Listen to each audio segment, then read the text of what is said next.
মানে কি 12 মাস আমি একলা খাওয়ামু? তোরা কি করবি?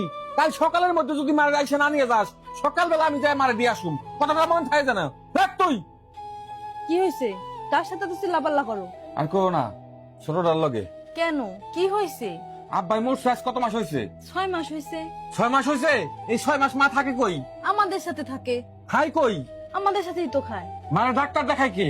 আমরাই তো দেখাই। এই 5-6 মাসে কতবার ডাক্তার দেখাইছি তুমি বলো? 5-6 বার হয়েছে। এই খরচ কে দেয়? আমরাই দিই। তো এই সব দায় দায়িত্ব কি আমার একলার? বুঝলাম না, তুমি কি বুঝাইতে চাইতেছো? বা মরার সাথে সাথে সবাই তো সবকিছু ভাগ করে নিল। মা মরার সাথে সাথে জমি জমা সবকিছু সবাই ভাগ করে নেবে, তখন তো আমাকে কানা করে বেশি দিবে না কেউ। আর এখন সব দায় দায়িত্ব খরচাপাতি আমার একলা বহন করা লাগতেছে। আমরা 5টা ভাই বোন, কেউ কোনো খোঁজ দেয় না, আমার একলা কি দায় থাকছে?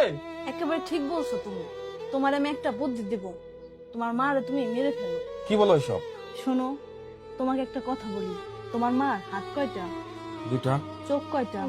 2টা। পা কয়টা? 2টা। আর তোমরা কয় ভাই বোন? 5 ভাই বোন। এই 5 জন সন্তানকে সে 2টা হাত, 2টা পা, 2টা চোখ দিয়ে পালছে। দিনের পর দিন, রাতের পর রাত নির্ঘুম ভাবে কাটাইছে। খাওয়াইছে, নাওয়াইছে, পায়খানা পরিষ্কার করাইছে, লেখাপড়া করাইছে। কই, সে তো তোমাদের কোনো সময় পালাক্রমে পালে নাই যে 2 মাস বড়টারে পালুম, 2 মাস মেজোটারে পালুম, 2 মাস ছোটটারে পালুম। এরকম ভাবে তো কোনো সময় পালে নাই যে বড়টারে 2 মাস পালুম আর বাকিগুলারে ফালাই দিমু। তোমাদের মা তোমাদের কাছে এখন বোঝা হয়ে গেছে। 6 মাস তোমার কাছে রয়েছে, তোমার খাওয়ান লাগতেছে, পড়ান লাগতেছে, তোমার অনেক ক্ষতি হইতেছে। মার পিছনে এই সমস্ত ক্ষয় খরচা তো আমি একাই করি। আমার অন্য ভাই বোনদের কি কোনো দায়িত্ব নাই নাকি? তোমরা 5 ভাই বোন মিলেও তোমার মাকে পালতে পারছো না।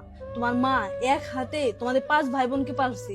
কোনো সময় বলে নাই 2 মাস একটারে পালমো আর 10 মাস ফালাই রাখো। কি বলতে চাইতেছো তুমি? তোমার বাবা যেদিন মারা গেল, সেদিন দুপুরে দাফন হওয়ার পরে বিকেলে তোমরা 5 ভাই বোন সব জায়গা জমি ভাগ করে নিলা। কই, সেদিন তো তোমার মার ভাগটা কেউ নিতে চাওনি। তুমি সংসারের বড় সন্তান, তোমার ভাই বোন কলা কৌশল করে তোমার মাকে তোমার মাথায় গসাই দিছে। তুমি সেদিন তোমার মাকে আনতে চাও নাই, মুখ কালা করে তারকে বাড়িতে নিয়ে আসছো। তারপর থেকে প্রতিদিন তুমি হিসাব নিকাশ করো তোমার মার পিছনে তোমার কত টাকা ক্ষতি হয়। দায়িত্ব কি আমার একলাই যে সব দায়িত্ব আমি নিব? শোনো, একটা ভালো বুদ্ধি আছে। মসজিদের দান বাক্স থেকে কিছু টাকা আনো, না হলে চাঁদা তুলে তোমার মায়ের খাওয়াও। কি ধরনের কথা বলতেছো? কেন, তোমাদের লস হয়ে যাইতেছে না? চাঁদা তুলে যদি খাওয়াও, তোমাদের 5 ভাই বোনের তো কোনো ঝামেলাই হবে না, লস হবে না। আর ওই টাকা দিয়ে তোমার মাকে বৃদ্ধাশ্রমে রেখে আসতে পারবা। কি বলো, আমার মা বৃদ্ধাশ্রমে থাকবে? হ্যাঁ, একটা জিনিস দেখলাম, বাপের জায়গা জমির ভাগ তো সবাই কারাকারি করে নিলা, কিন্তু মায়ের ভাগ তো কেউ নিতে চাইলা না। এমন কেন তোমরা? অথচ তোমার বাবা মা তোমাদের 5 ভাই বোনকে সমান ভাবে বড় করে গেছে। কই, তোমাদের নিয়ে তো তারা কখনো বিরক্ত হয় নাই? সমস্ত খরচা তো আমি একলাই করতেছি, কই একটা টাকাও তো দেয় না কেউ। এর জন্যই তো বললাম মসজিদের দান বাক্স থেকে টাকা আনো, না হলে চাঁদা তুলো। আরে বুকা, মা আসার পর থেকে তোমার এই সংসারে এত উন্নতি, এত আয় বরকত কোথা থেকে আসে সেটা তুমি কোনো সময় বোঝো না। আমাদের বাচ্চাটা ওর দাদি আসার পরে সারাদিন কত সুন্দর হাসি খুশি থাকে, ও দাদির সাথে খেলে, কত আনন্দে থাকে। আর তুমি তুমি কিনা সারা জীবনের টাকায় চিনে গেলা।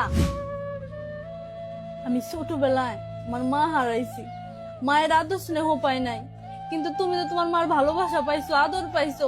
তারপরেও তুমি এত অমানুষ হইলে কি কইরা? মা যতদিন বাঁচবে আমাদের বাড়িতেই থাকবে। আর তুমি যদি এটা নিয়ে আর একটা কথাও বলো, আমি আমার মেয়েকে নিয়ে এই বাড়ি থেকে বের হয়ে যাব। এই পৃথিবীতে মায়ের মতো আপন আর কেউ হয় না। যার মা নেই সেই বুঝে মা না থাকার যন্ত্রণা। মা কখনো বোঝা নয়, মা হচ্ছে সম্পদ, সবচাইতে মূল্যবান সম্পদ। তাই যাদের মা আছে তারা অবশ্যই যত্ন নিন। ভিডিওটি ভালো লাগলে ফলো দিয়ে পাশে থাকুন।